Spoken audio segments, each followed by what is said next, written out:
در اون صورت خو اگر حکومت راستین بیه و سر حکومت کادی کابل بیاین و بگوین که سر تخت یکیش بگوید که من میشینم و دیگیش بگوید که من میشینم و هیچ یک از طرفین به مداخله اجانب نیاز ندارد. نباید بیگانگان مسائل ما را حل و فصل بکند. افغان ها نیاز دارند که مسائلشان توسط بیگانگان حل و فصل نشود.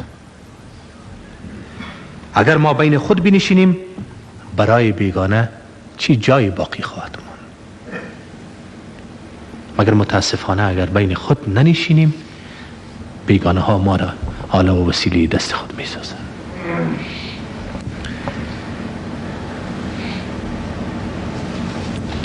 روی منظور، برادران محترم،